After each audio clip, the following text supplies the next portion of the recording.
And welcome to the launch of the Trees4TwoNations project. Trees4TwoNations is an idea that dates back to July 2009. And while exhibiting at the International Gathering of the Clans in Edinburgh, I had the good fortune to meet Knoxville's Rob Roy McGregor, who had just cycled thousands of miles raising money for reforestation projects. And following the gathering, Rob Roy and I stayed in touch and became friends.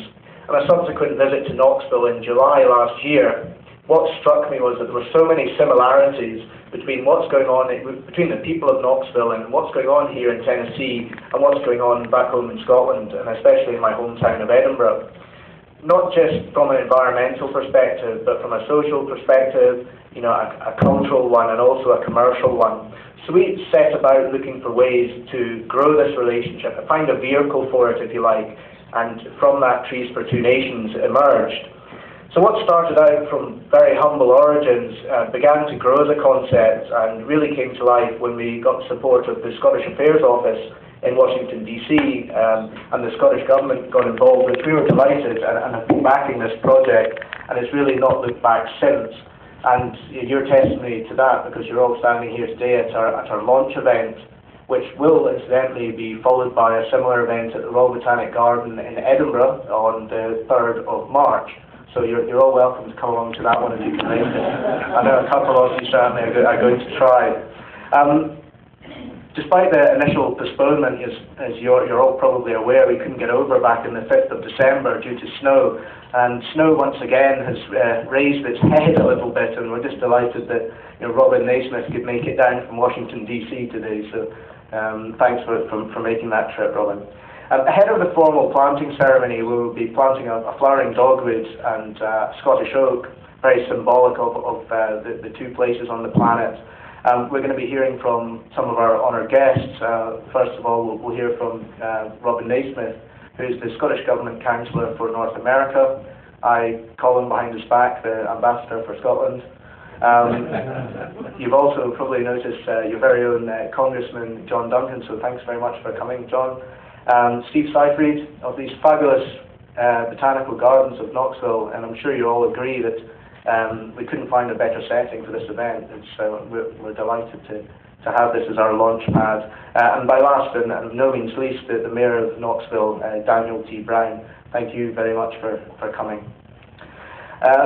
Making events like this happen takes a lot of hard work, a lot of perseverance, and large helpings of goodwill.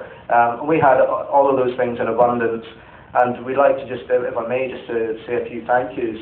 First of all, to our main project partner, which is the Scottish Government, and the work that was done by Robin's office.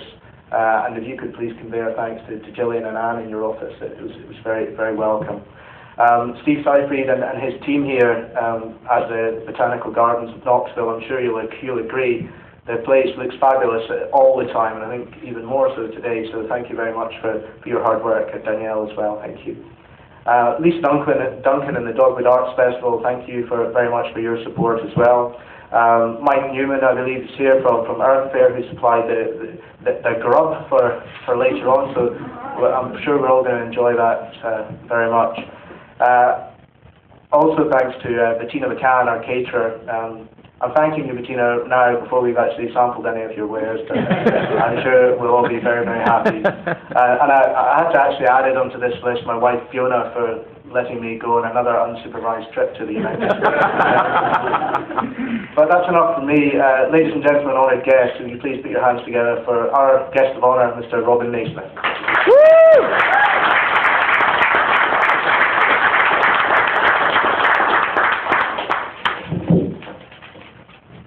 Good afternoon. Normally, when I'm fortunate to be invited to things like this, I'm not only the only Scot in the room, but I'm usually the only Edinburgh boy in the room as well. So I've been outstaged well and truly by Angus today, but that's a privilege that I'm happy to give to him because he deserves it. It's a great pleasure to be back in Knoxville and Tennessee. I'll say a little bit more about that in a minute, but suffice to say that it's always a pleasure to be here. I couldn't have wanted for a better day. The weather, as you heard, has had something to do with this event since the inception. in that Scotland's Cabinet Secretary for the Environment and Rural Affairs should have been here in December, standing where I am and performing the ceremony that we're going to do shortly. But unfortunately, the snow in Scotland prevented him from having quite as extensive a trip to the US as he'd hoped. His misfortune was my good fortune, because it's not often that a humble diplomat gets to upstage a cabinet minister, even in Scotland.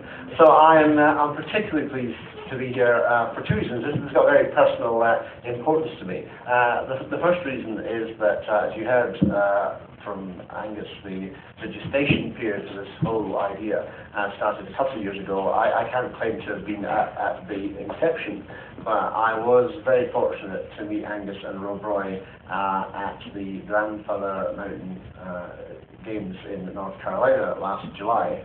And if there was ever a celebration of our shared Scottish heritage, then the Grandfather Mountain is a great example of it. It was a fantastic event, it was a fantastic weather, and in the course of that event, Rob Roy and Angus and I started talking to me about Trees for Scotland and Trees for Two Nations, and the beginning of an idea began to simmer. And I always bank these things away and think I'll come back and we'll make something of this.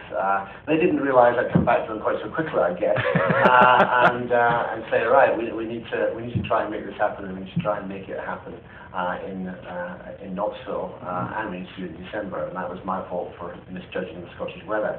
However, I was delighted to be involved at the beginning. I'm delighted that there was so much enthusiasm for the project from the Knoxville Botanical Gardens and from Trees for Two Nations and from everyone else that meant that we would go ahead and have it now, and I would have the chance to be here. For me, the Trees for Two Nations sort of perfectly symbolises the relationship between the United States and Scotland. Because, I mean, the bonds of friendship and kinship between our two nations are deep and they're strong, and that nowhere are they deeper or stronger than in Tennessee and indeed here in Nashville. So to be doing the first of what I hope will be a series of twinning events, to do the first one in Knoxville, twinned with my home city of Edinburgh, just seems like the perfect way to sum up the friendship. I'm always overwhelmed when I go to events all over your nation at the passion and the commitment you have for my cultural heritage, or our shared cultural heritage. What we're trying to do with Trees for Two Nations is also recognise that we have a very valuable natural heritage, a natural environment, and one of the Scottish Government's responses to that has been to plant trees. And I'm just delighted that one of those trees is planted across the street, as well as hopefully many millions more in Scotland. So it's great to be able to do that. The second really important reason why I'm pleased to be here is that in the 3 years that I've been privileged to be Scotland's diplomatic representative in your country, I've had the honour and the very real pleasure to work with one of your country's great legislators and your own local Member of Congress, John Duncan. That is always a privilege, it's always fun, and there is an element of our Cabinet Secretary, Richard Lockhead's presence that I'm going to share with you, because although he couldn't be here, and the weather prevented him getting to Knoxville, it didn't prevent him from meeting up with Congressman Duncan in Washington last December, and they met on Capitol Hill just a few days after the midterm elections. And the Congressman was telling us how he just been re-elected with a bigger majority than ever before, and deservedly so, I might add. And the Cabinet Secretary, young politician, was looking for any advice he could get, and said earnestly to Congressman Duncan, well, congratulations, yeah, to what do you attribute your success and longevity? And Congressman Duncan thought for a millisecond, and then straight-faced replied, I'll put it down to my good looks, I guess. Ladies and gentlemen, you know that he's contributed far more to Knoxville and Tennessee than good looks. So it's my great privilege to introduce Congressman John Duncan.